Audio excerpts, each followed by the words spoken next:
हाँ तो भाई ये है 11 CBSE RBC का लेक्चर नंबर 12। यहाँ हम टिग्नोमेट्री की एक्सरसाइज 3.4 कवर करेंगे, जिसमें हमारा टॉपिक है टिग्नोमेट्री इक्वेशन यानी त्रिकोणमितीय समीकरण।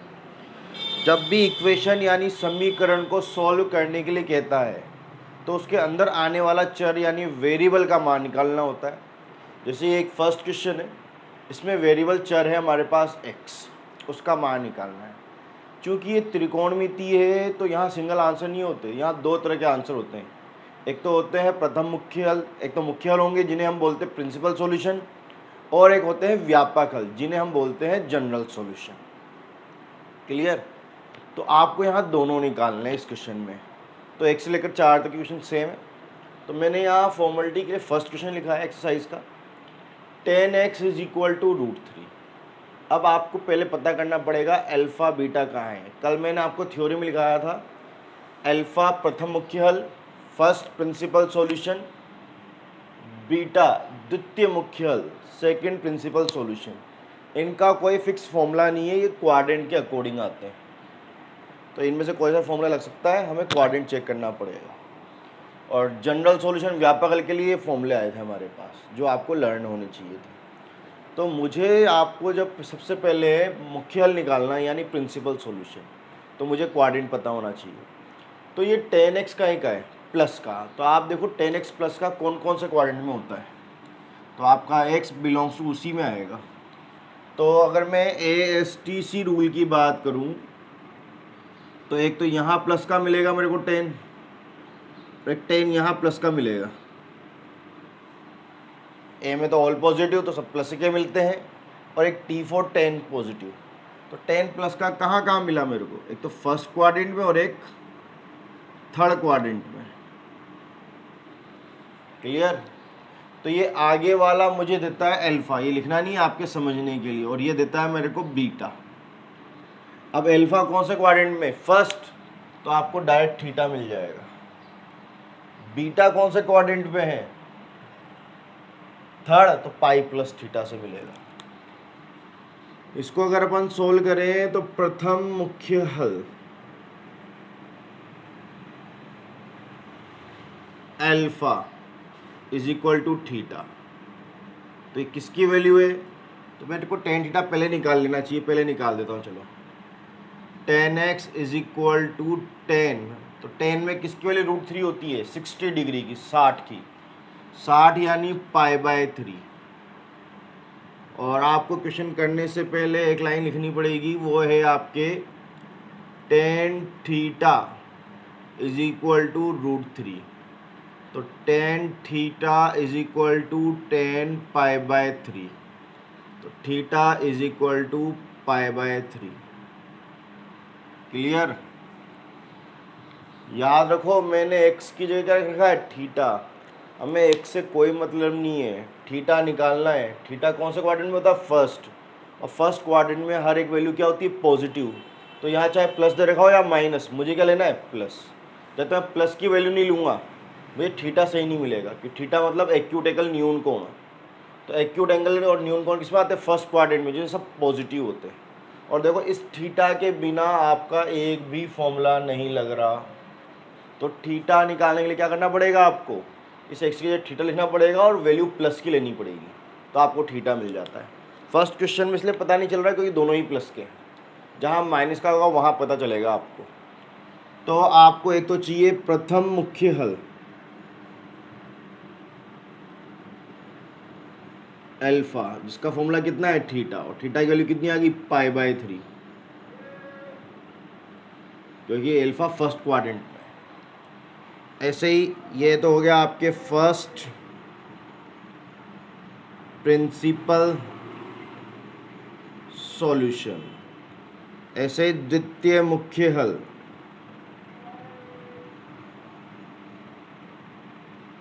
सेकंड प्रिंसिपल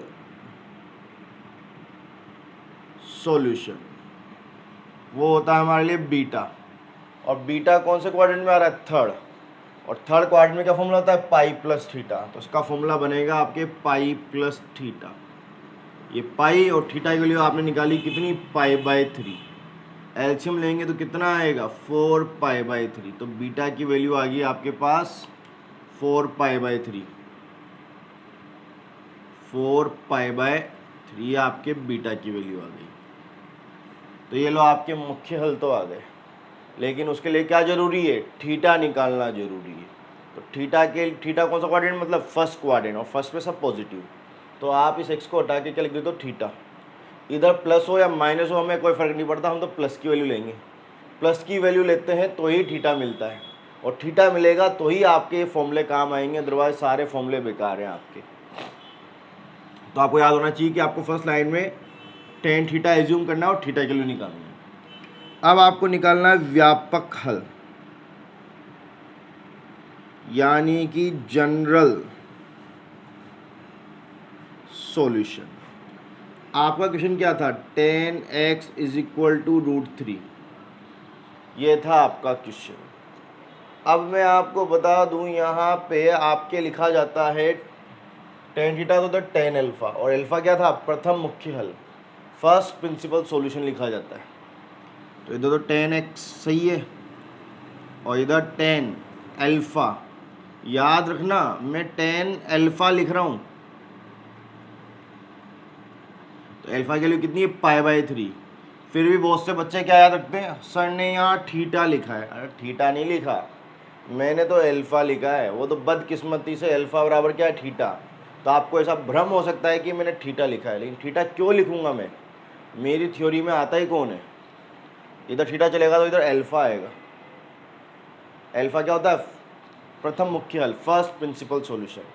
तो थीटा की जगह तो एक्स आ रहा है, उधर मुझे अल्फा लिखना है, तभी मैं व्यापक हल यानी जनरल सॉल्यूशन लिख पाऊंगा। अब देखो, तो यहाँ फॉर्मूला बन गया आपके टेन थीटा = टेन अल्फा। तो इंग्लिश में क्या लिखोगे आप, देन थीटा = n π + अल्फा। तो थीटा की जगह तो कौन आ रहा है मेरे पास, x, n π प्लस अल्फा की जगह कौन आ रहा है, π/3। बस थीटा और अल्फा की वैल्यू रखनी है, आपका आंसर आ गया, और कुछ सोल्व नहीं करना। तो ये प्रोसेस होता है।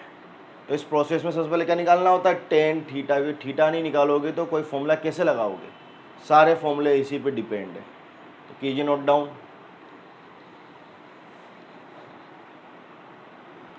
तो भाई अब हम सेकेंड क्वेश्चन करते हैं। वो है आपके पास sec x = 2।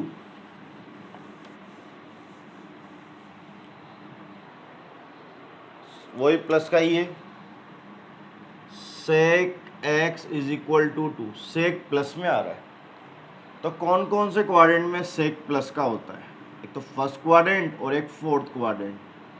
देखो एक तो यहाँ प्लस का होगा इसी, इसके अलावा sec कहाँ प्लस का होता है, फोर्थ में, cos और sec पॉजिटिव, और एक फर्स्ट में पॉजिटिव। तो फर्स्ट क्वाड्रेंट और एक फोर्थ क्वाड्रेंट। तो आपका अल्फा किस में आएगा, तो आपका जो अल्फा है वो आएगा फर्स्ट में, और बीटा वो आएगा आपके फोर्थ क्वाड्रेंट में। तो आप सोच सकते हो अल्फा का फॉर्मूला तो डायरेक्ट थीटा, और बीटा का फॉर्मूला 2π - थीटा। लेकिन उसके लिए क्या निकालना जरूरी है, थीटा निकालना जरूरी है। तो थीटा कैसे निकलता है, चूंकि वी नो डेट हम जानते हैं, हम इसकी जगह सेक थीटा ले लेते हैं, और इधर 2 सेक थीटा। तो सेक में किसकी वैल्यू 2 होती है, तो सेक में 2 वैल्यू होगी 60 की, कि cos 60 की वैल्यू 1/2, उसका अपोजिट 2।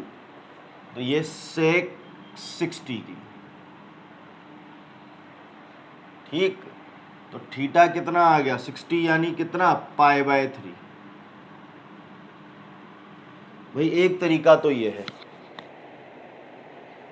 और एक तरीका ये है कि अगर आपको दिक्कत आ रही है सेक वेक में, तो देखो व्यापक हल के लिए सेक का तो फॉर्मूला ही नहीं है, किसके लिए फॉर्मूला, सिर्फ साइन कोस टेन। अगर आपको टेबलों में भी दिक्कत है कि नीचे की टेबलें लर्न नहीं है, तो आप इसको स्टार्टिंग में चेंज कर सकते हैं। एक तरीका तो यही है कि मैं इसी से कर दूं पूरा, और एक तरीका क्या है, वो लास्ट में, व्यापक में तो चेंज करना पड़ेगा भाई, वहाँ सेक को मैं चेंज करूँगा किस में, कोस में, वो लास्ट वाली लाइन है। लेकिन आप यहाँ इसको ईजी बनाना चाहते हैं, तो आप अपने क्वेश्चन को किस में चेंज कर लो, cos x is equal to 1/2। देखो sec किसका अपोजिट है, cos का अपोजिट, cos का उल्टा, तो ये 2 है तो cos कितना जाएगा, हाफ। और cos भी कौन कौन से क्वाड्रेंट में प्लस का होता है, फर्स्ट में और फोर्थ में। अब आपके लिए और ज़्यादा इजी हो जाएगा, cos थीटा बराबर हाफ, तो cos theta is equal to cos 60 degree, 60 यानी π/3, तो थीटा इज इक्वल टू कितना आ गया आपके पास, π/3 आ गया। तो सबसे पहले आपको थीटा निकालना है, ठीक है। अब आपको निकालना है प्रथम मुख्य हल, फर्स्ट प्रिंसिपल सॉल्यूशन, अल्फा, वो कौन है, डायरेक्ट थीटा ही है, फर्स्ट क्वाड्रेंट है, तो अल्फा इज इक्वल टू π/3, ये प्रथम मुख्य हल। अब आपको ऐसे क्या निकालना है, द्वितीय मुख्य हल, सेकेंड प्रिंसिपल सॉल्यूशन। भाई अगर आपको थोड़ा बहुत डाउट हो ना, इसमें थोड़ा अजीब सा लग रहा हो तो कोई बात नहीं है, तीसरे क्वेश्चन में आपके सारे डाउट क्लियर हो जाएंगे, क्योंकि अभी तक सिर्फ प्लस वाले आ रहे थे और अब माइनस वाले भी आएंगे। तो मैंने कोस में क्यों चेंज किया कि हमारे पास फॉर्मूले साइन कोस टेन के हैं। मैं सेक में करता तो मुख्य हल तक तो पहुंच जाता, प्रिंसिपल सॉल्यूशन तक, लेकिन व्यापक जनरल के लिए मुझे फिर से चेंज करना पड़ता, तो मैंने स्टार्टिंग में चेंज कर दिया, क्योंकि आपको साइन कोस टेन तक की टेबल अच्छी तरह लर्न होती है। तो बीटा, अब बीटा कौन से क्वाड्रेंट में, फोर्थ, तो बीटा का फॉर्मूला क्या लगेगा फोर्थ क्वाड्रेंट में, 2π माइनस थीटा, तो 2π माइनस थीटा, 2π, थीटा की वैल्यू π/3, एलसीएम लो, 3 2 जा 6π माइनस पाई, 5π/3, ये आपका एलसीएम आ गया। तो ये आ गया आपका द्वितीय मुख्य हल, सेकेंड प्रिंसिपल सॉल्यूशन। इसके बाद आपको क्या निकालना है, व्यापक हल, जनरल सॉल्यूशन। क्वेश्चन क्या है अब आपका, कॉस में चेंज कर दिया था मैंने, cos x is equal to half, तो cos x is equal to cos alpha, ये रहे व्यापक हल के सूत्र। तो आपके इधर थीटा नहीं आना चाहिए, इधर अल्फा आना चाहिए, तो अल्फा, तो cos, तो अल्फा कितना आ रहा है मेरे पास, π/3। तो आप ये मत सोचना मैंने थीटा उतार दिया, वो तो हमारे alpha is equal to theta चल रहा है, तो बहुत से बच्चों को लगेगा कि मैंने थीटा उतारा है। मैं थीटा क्यों उतारूंगा भाई, जब थ्योरी व्यापक हल के सूत्र में देखो इधर अल्फा आता है, तो मैंने भी अल्फा ही उतारा है, ठीक है। अब इसके बाद आपका ये फॉर्मूला आ जाएगा और हम आंसर लिख देंगे। तो फॉर्मूला लिखो, फॉर्मूला क्या है, cos theta is equal to cos alpha, तो इंग्लिश में then theta is equal to 2nπ plus minus alpha. तो आप देखो थीटा की जगह तो कौन आ रहा है मेरे पास, x आ रहा है, ये 2nπ प्लस माइनस, और अल्फा की जगह आ रहा है π/3। तो कीजिए नोट डाउन, आ गया आंसर, और बेटर समझ में आएगा क्वेश्चन नंबर 3 में, क्योंकि वहाँ यहाँ माइनस आ जाएगा। तो अगर आपके दिमाग में कोई कन्फ्यूज़न है, कोई सवाल उठ रहा है, तो तीसरे क्वेश्चन के बाद नहीं उठेगा। कीजिए नोट डाउन यहाँ तक। तो भाई ये है तीसरा question, cot x is equal to -√3, minus आ गया भाई। अब आपके जितने भी अगर छोटे मोटे कन्फ्यूज़न आ रहे होंगे जो आप नहीं पूछ पा रहे, तो वो अब क्लियर हो जाएंगे, बिना पूछे ही क्लियर हो जाएंगे। आप देखो कोट है, ये तो निकाल लूँगा मैं, प्रथम और द्वितीय, फर्स्ट और सेकंड प्रिंसिपल सॉल्यूशन, लेकिन व्यापक हल नहीं निकलेगा। क्यों नहीं निकलेगा जनरल सॉल्यूशन, क्योंकि वो सिर्फ साइन कॉस और टेन के लिए निकलता है, बाकी तो फॉर्मूला ही नहीं है। तो आपको कोड को चेंज करना पड़ेगा टेन में। आगे जाके कर रहे हो तो यहीं कर लो ना, मैं यहीं कर देता हूँ 10x में। तो 10 कोट का अपोजिट होता है उल्टा, तो √3 का उल्टा -1/√3। इसके अपॉन में कुछ नहीं है तो क्या है, 1 है, सबका मालिक एक, तो पलट दो 1/√3। अब देखो 10 माइनस का आ रहा है, तो 10 कहाँ कहाँ माइनस का है, तो यहाँ 10 प्लस का है, यहाँ भी 10 प्लस का है, तो यहाँ दोनों जगह क्या होगा, माइनस का।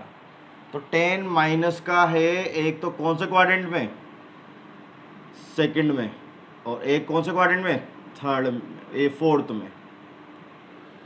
तो सेकंड और फोर्थ क्वाड्रेंट, यानी आपको अल्फा मिलेगा सेकंड क्वाड्रेंट में और बीटा मिलेगा आपको फोर्थ में।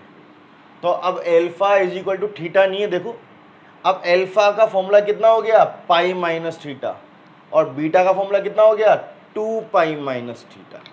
आई बात समझ में? तो अभी तक सेम आ रहे थे, अब नहीं आएंगे।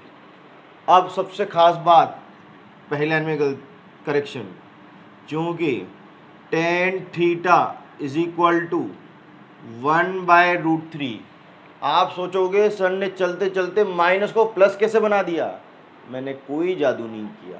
क्या लिख रहे हो आप, चूंकि हम जानते हैं टेन थीटा, थीटा कौन से क्वाड्रेंट में आता है, फर्स्ट, और फर्स्ट क्वाड्रेंट में सब क्या होते हैं, पॉजिटिव। ये आप 10th क्लास से पढ़ो, तो आपके ये प्लस का रहेगा, ठीक है। और आप ये ध्यान दो, ये प्लस का इस क्यों है, क्योंकि उधर थीटा आ रहा है, और ये माइनस का क्योंकि उधर एक्स आ रहा है। इससे तो हमें मतलब ही नहीं है, हम तो थीटा निकालते हैं। तो आपको क्या याद रखना है, थीटा के लिए आप कौन सी वैल्यू लोगे, प्लस की वैल्यू। क्यों, क्योंकि थीटा होता है 0 से 90 डिग्री के बीच में, जो कौन सा क्वाड्रेंट है, फर्स्ट, और फर्स्ट क्वाड्रेंट में सब प्लस के होते हैं। अगर आपने प्लस की वैल्यू नहीं ली तो आपको थीटा सही नहीं मिलेगा, थीटा सही नहीं मिलेगा तो आप एक भी फॉर्मूला सही नहीं लगा पाओगे। क्लियर? तो सबसे मेन समझने वाली बात यहाँ थी। इससे पहले फ़र्क क्यों नहीं पड़ा, क्योंकि वो प्लस की वैल्यू देता था तो हमें प्लस की लेनी थी, तो हम डायरेक्ट ले लेते थे। लेकिन अब दिखेगा ये असर आपको, जो इससे पहले नहीं दिखाई दिया, क्योंकि अब माइनस की वैल्यू और हमें कौन सी लेनी पड़ती है, प्लस की। पहले हमें लेनी भी प्लस की थी और दे भी प्लस की रखी थी, तो ये चीज़ हमें दिखती नहीं थी। अब इस क्वेश्चन में जाके दिखेगी, तो आपके जो कन्फ्यूज़न है वो यहाँ क्लियर हुए होंगे, जो आप गलतियाँ करते हैं, तो कि यहाँ माइनस से प्लस लेना होता है। अब इधर टेन थीटा, तो उधर टेन में किसकी वैल्यू 1/√3 होती है, 1/√3, 30 डिग्री की, 30 डिग्री, यानी π/6। तो आपको थीटा मिला π/6। अब आपके फॉर्मूला लगेगा एक तो अल्फा का, अल्फा इज इक्वल टू, तो आप देखो अल्फा कौन से क्वाड्रेंट में, सेकंड, और सेकंड क्वाड्रेंट में क्या फॉर्मूला होता है, पाई माइनस थीटा। पाई माइनस थीटा की वैल्यू कितनी है, π/6। तो आपके ये अल्फा एलसीएम लो, 6 पाई माइनस पाई, 5 π/6, ये आपका आंसर आ गया। ये तो कौन सा हल आया, प्रथम मुख्य हल, फर्स्ट प्रिंसिपल सॉल्यूशन। अब second principal solution, beta. Beta कौन से क्वाड्रेंट में, फोर्थ क्वाड्रेंट में। तो याद रखना दो चीज़ें इस एक्सरसाइज को करने के लिए, मुख्य हल, व्यापक हल निकालने के लिए, यानी प्रिंसिपल सॉल्यूशन और जनरल सॉल्यूशन के लिए। एक तो एक्स लिखा जाता है जिसमें क्वाड्रेंट बताएंगे, जिससे अल्फा बीटा पता चलेगा, और एक टेन थीटा लिखा जाता है जिसमें हम प्लस की वैल्यू लेते हैं और थीटा निकालते हैं। ये दो चीज़ें याद रखनी होती है। अगर ये दो चीज़ें आपने सही तरह से लिख दी तो नीचे कोई गलती नहीं होने वाली आपसे। तो देखो बीटा 2 पाई माइनस थीटा, 2 पाई, थीटा की वैल्यू π/6, एलसीएम लो, 6 2 जा 12, 12 पाई माइनस पाई, 11 π/6। तो बीटा की वैल्यू आ गई 11 π/6, सेकेंड प्रिंसिपल सॉल्यूशन। अब क्या बाकी रहा, व्यापक हल। तो आपको अपना क्वेश्चन फिर से उतारना होता है, जो मैं 10 में कन्वर्ट कर चुका था, 10x इज इक्वल टू 1/√3। तो इधर 10x, तो उधर 10, तो आपके दिमाग में आता थीटा आता भाई, 1/√3 किसकी वैल्यू है, और सॉरी मेरे पास माइनस भी था, मैं माइनस लिखना भूल गया। क्वेश्चन तो ये रहा 10x, तो 10x is equal to minus का 1/√3। तो आपको पता है ना, इधर 10 थीटा बराबर क्या होता है, 10 अल्फ़ा। फॉर्मूले देखो आप, इधर अल्फ़ा आता है, तो आप अल्फ़ा निकाल चुके हो, जो कितना है 5 π/6। इसी की वजह से आपके माइनस आ रहा है, क्योंकि सेकंड क्वाड्रेंट है, सेकंड में 10 किसा होता है, माइनस का। तो आप थीटा मत लिख देना, अभी तक हम थीटा लिख रहे थे क्योंकि अल्फ़ा थीटा बराबर थे, तो हमको लग रहा था हम थीटा उतारे हैं। मैंने पहले भी कहा था आपको, फर्स्ट सेकंड क्वेश्चन में हम थीटा नहीं उतारते, हम तो क्या उतारते हैं, अल्फ़ा, और अल्फ़ा ये रहा। पहले तो अल्फ़ा और थीटा सेम थे, अब नहीं है, सबसे बड़ा डिफरेंस, अल्फ़ा थीटा सेम नहीं है। तो आपके फॉर्मूला लग जाएगा टेन थीटा बराबर टेन अल्फ़ा, तो देन थीटा बराबर एन पाई प्लस अल्फ़ा। तो थीटा की जगह तो एक्स आ गया, एन पाई और अल्फ़ा की जगह कौन आ रहा है 5 पाई/6। That is your answer. कीजिए नोट डाउन।